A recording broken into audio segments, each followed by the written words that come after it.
الحمدللہ رب العالمین۔ عظیم صورت جو ہر نماز میں پڑھی جانے والی صورت ہے، جس کو سورۃ الفاتحہ، سورہ شفا، سورہ دعا، ہم سب ہر مسلمان جب نماز پڑھتا ہے، خواہ وہ مرد ہو یا عورت ہو، اگر اس نے نماز کو تھوڑا بہت سیکھا ہے تو ہر نماز میں نفل ہو یا انفرادی فرض ہو یا جماعت کے ساتھ اگر فرض ہے، ہم سب اس صورت کو پڑھتے ہیں۔ اگر ہم کسی سے پوچھ لیں کہ آپ کی ایک لمبی زندگی گزر گئی، پتہ نہیں کب سے آپ بسم اللہ اور الحمدللہ پڑھتے ہوئے آ رہے ہیں، لیکن اگر ابھی ہم نے پوچھا کہ اس کا ترجمہ بتا دیں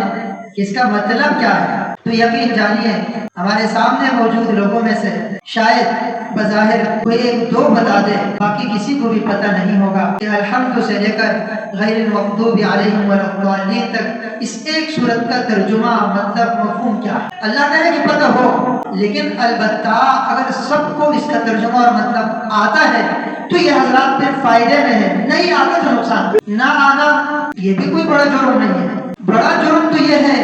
کہ آتا بھی نہیں ہے، فکر بھی نہیں ہے، جذبہ بھی نہیں ہے، اور میں اس کو سیکھنے کے لیے نہ کسی سے پوچھتا ہوں اور نہ میرے اندر وہ طلب اور وہ فکر ہے کہ اس طلب کے ذریعے سے میں کسی کے پاس جاؤں اور کم از کم اتنا تو پوچھ لوں کہ الحمدللہ رب العالمین کا معنی کیا ہے۔ بڑا جرم یہ ہے کہ ہمیں اس کے معنی کی طلب نہیں ہے، اس کے مفہوم کا طلب نہیں ہے۔ ایک بہت آسان سی مثال آپ کے سامنے رکھ دیتا ہوں، شاید بات سمجھ میں آ جائے، اور سنیں کہ یہ سچا واقعہ ہے۔ بعض کہتے ہیں کہ یہ ویسے مثال ہے، لیکن بات یہ ہے کہ یہ سچا واقعہ ہے اور موجود ہے، تو کوئی بہت پرانا واقعہ نہیں ہے، 200-300 سال پرانا۔ ایک آدمی یہاں سے امریکہ یا لندن گیا، اور اس زمانے میں یہ موبائل اور یہ ہر جگہ ٹیلی فون یہ چیزیں تو بس وہ ڈاک کے ذریعے سے جو کچھ ہوتا تھا وہ ہوتا۔ ان کی والدہ یہاں پاکستان میں، اب وہ کیا کرتا ہے کہ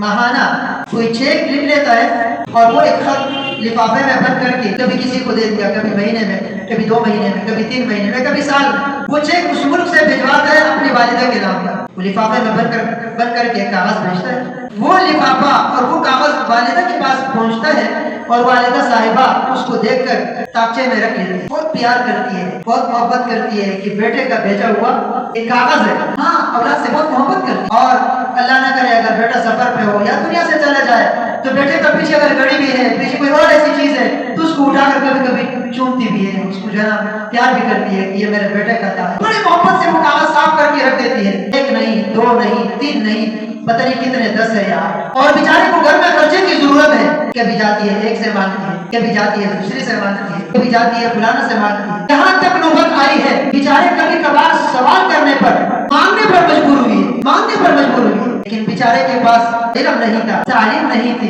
لکھنا پڑھنا جانتی نہیں تھی، معنی اس کا مطلب کا پتہ نہیں تھا۔ یہ جو کاغذ میرے پاس آ رہا ہے یہ کاغذ کیا ہے؟ کچھ عرصے کے بعد بیٹا وہاں سے آ جاتا ہے، بیٹا وہاں سے پوچھتے ہیں کہ اما جی آپ کی زندگی وقت کیسے گزرا؟ تو ماں کہتی ہے بیٹا بہت اچھا گزرا، لیکن بس آپ کی طرف سے اخراجات کے لیے کچھ پیسے نہیں آتے تھے، تو کبھی ایک سے کبھی دوسرے سے کبھی۔ بیٹے نے اپنے سر پہ ہاتھ مارا اور کہنے لگا کہ اماں پیسے تمہیں کچھ بھی نہیں ملا۔ اماں نے کہا مجھے تو کچھ بھی نہیں ملا، اماں میں نے تو آپ کے پاس جو ہے نا وہ کچھ کاغذ بھیجوائے تھے، کچھ چیک بھیجوائے تھے، وہ کہاں ہے؟ آپ کو ملے یا نہیں ملے؟ بیٹا وہ کوئی لفافہ لے آتا تھا، اس میں کاغذ ہوتا تھا اور وہ مجھے دے دیتا تھا، لیکن وہ کاغذ اٹھا کے میں نے وہ تاکچے میں سارے جمع کیے ہوئے۔ اوہو، بیٹا کہتے ہیں اماں جی وہی تو تھے پیسے، وہ چیک لے کے جانا تھا تم نے بینک میں، بینک سے تمہیں پیسے مل جاتے، وہ تو بہت سارے پیسے تمہیں ملتے، صرف تمہارے اخراجات نہیں بلکہ تمہارے پاس بچ بھی جاتے۔ اب وہ کاغذ اٹھا کے وہ جب دیکھتا ہے، بیٹا بھی روتا ہے، ماں بھی روتی ہے، یہ میرے اوپر کیا گزرا، یہ میرے ساتھ کیا ہو گیا۔ تو ایک عالم نے یہ مثال بیان کرنے کے بعد فرمایا کہ آج یہی حال ہمارا اور اس کلام پاک کا ہے، یہی حال ہمارا اور اس کلام پاک کا ہے کہ اللہ تبارک و تعالیٰ نے یہ قرآن مجید نبی اکرم سرور دو عالم فخر دو عالم محمد مصطفیٰ احمد مجتبیٰ صلی اللہ علیہ وآلہ وسلم کو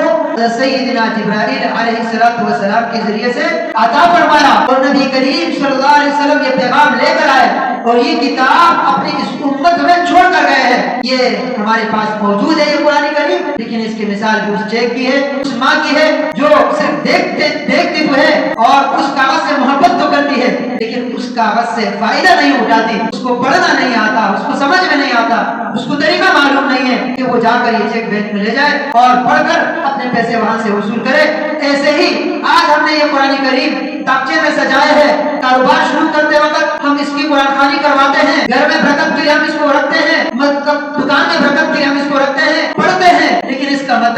کا معنی، اس کا تقاضا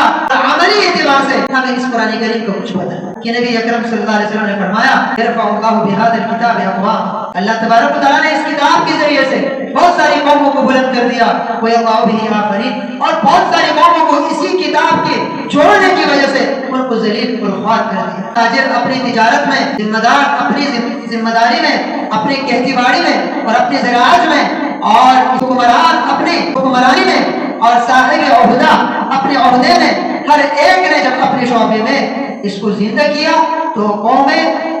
بلندیوں پر گئی ہے، ان قوموں نے ترقی کی ہے، اور جہاں جہاں جس شعبے میں یہ قرآن کریم نہ پڑھا گیا، نہ سمجھا گیا، نہ اس کا حق ادا کیا گیا، تو ان شعبوں سے دین نکلتا چلا گیا، وہ شعبے زوال کی طرف چلتے گئے، اور وہ قومیں تباہی کے نہج پر پہنچ گئی، اور وہ تباہی